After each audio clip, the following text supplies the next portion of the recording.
فرمایا کہ اس کے حضور استغفار کرو، وہ آسمان سے بارشیں نازل کرے گا، تمہیں بیٹے بھی دے گا، تمہیں مال بھی دے گا، لہلہاتے باغ بھی ہوں گے، چلتی نہریں بھی ہوں گی، معیشت کا پہیہ چل جائے گا اگر تم اللہ سے ڈرنے والے بن جاؤ گے۔ تو آج ہم کہتے ہیں یہ ہو فلاں ماہر اور فلاں شخص ہو تو پھر ہماری معیشت بہتر ہو سکتی ہے۔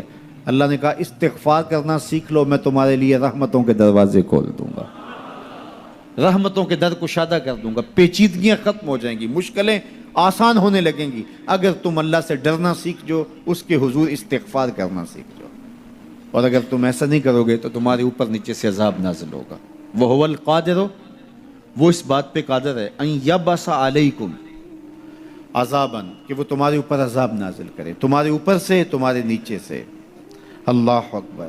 اوپر کا عذاب کیا ہے کہ آسمان سے پتھر برسیں، نیچے کا عذاب کیا ہے زلزلے آئیں، یا پھر زمین فصل دینا چھوڑ جائے، زمین بنجر ہو جائے، یہ نیچے کا عذاب ہے۔ حضرت عبداللہ ابن عباس رضی اللہ تعالیٰ عنہ فرماتے ہیں اوپر کا عذاب یہ ہے تمہارے حکمران نااہل ہوں، اور نیچے کا عذاب یہ ہے تمہاری اولادیں نافرمان ہو جائیں۔ یہ اوپر اور نیچے کا عذاب ہے جس میں تمہیں مبتلا کر دیا جاتا ہے۔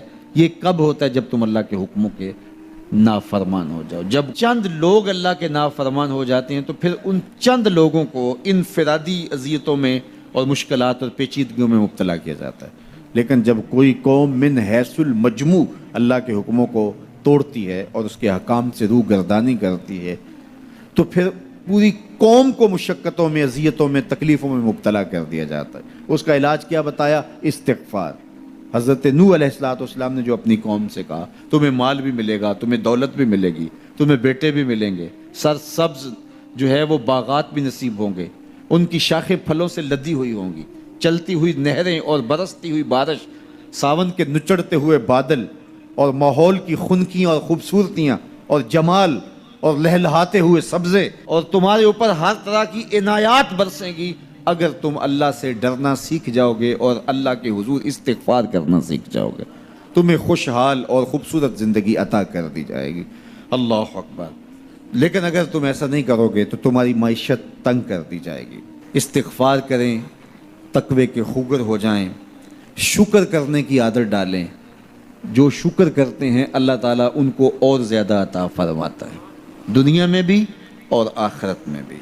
اس طرح دوسروں کی پریشانیاں دور کریں، اللہ آپ کی پریشانیاں دور کرے گا۔